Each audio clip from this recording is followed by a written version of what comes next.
done a month ago, I believe. I don't wear that much makeup, but I do wear mascara every single day, so I feel pretty well qualified to talk about the subject. As a mom, my biggest criteria for mascara is that it is simple to apply, quick and easy, and it removes easily. I'm not really into a long nighttime routine of scrubbing off makeup or anything, so I just want a really simple, natural looking lash. I don't want a false lash look. I don't want the incredibly heavy, dramatic nighttime look. I just want a daily use mascara. But that being said, I'll go through the Sephora Lashstash box and tell you exactly what I thought of each of them. If you remember, I had said that originally my favorite mascara going in was a mascara that was in this box, and that was the Too Faced Better Than Sex mascara. This is just a little sample size, and it is still probably my favorite for daily wear. I really like the application. It goes on really feathery and easy, and 1 or 2 coats and you're done. You've got a really nice lengthening, volumizing effect without it looking unnatural. Just to let you know, because I think everybody has different types of lashes. I have very thick individual lashes, but not so many of them. Not so few of them either, but totally average number of lashes, probably a little bit thicker than normal, and very straight. I mean, my lashes come out like straight as a board. They have almost zero curl to them, and so I use a lash curler every single day, because otherwise I would just be drawing straight lines straight out from my head. So let's see. This was the YSL baby doll, this beautiful gold encased one, and I'll just show you again. It had that very flexible plastic wand where it just flexed, and with the tiny little plastic bristles.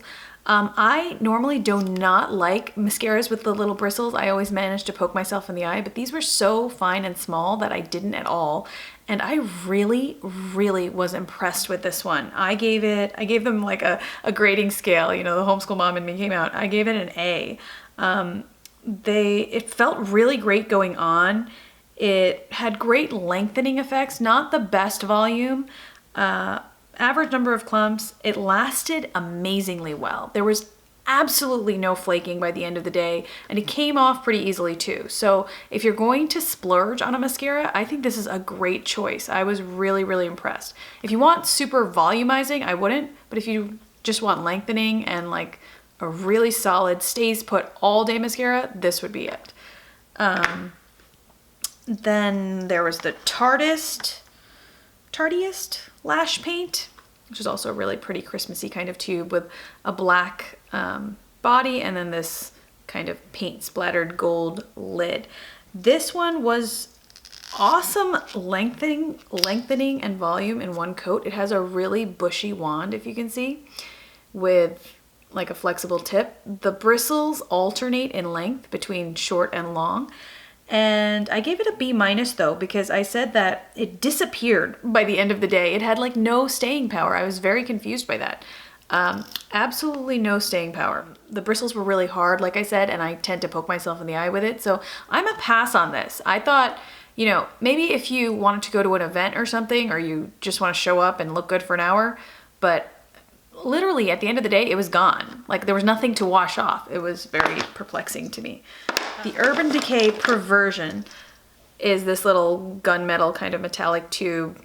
This is in bigger, badder, blacker, I guess the blackest black color. It had great volume and length. It has a traditional kind of fluffy brush, you know, like Maybelline's Great Lash or something.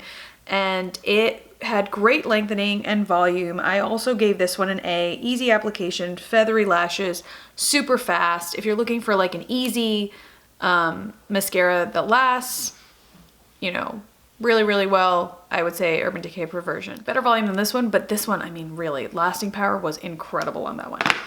So those were both good ones. Like I said, my Too Faced Better Than Sex one, I have like a comfort level with this one.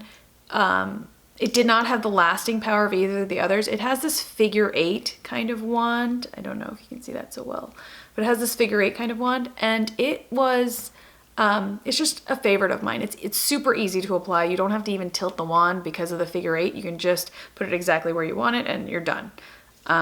It didn't, like I said though, have the lasting power of either of the other two. But for me, I mean, I'm not really going anywhere, so it was fine.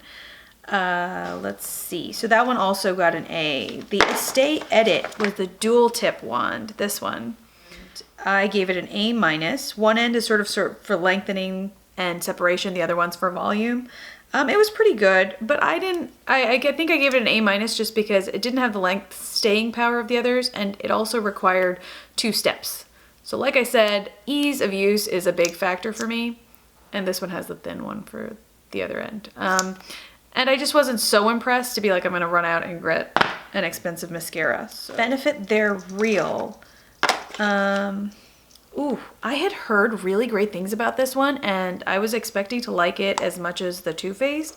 It comes with this hard bristle brush, that has these little spiky medieval torture looking things at the front to get those little lashes, and the bristles are quite long.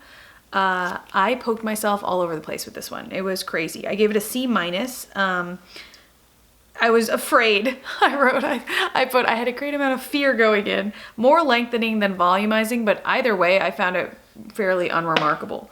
Maybe it does better with girls who have like curled lashes already or a good lash set already, but I'm not one of those girls. So the Smashbox primer was amazing. Now I had mentioned that I have used primers in the past without any success at all, but this was really, really surprisingly good. It has this side with very tall bristles, and then it has another side with shorter bristles, and they're all plastic.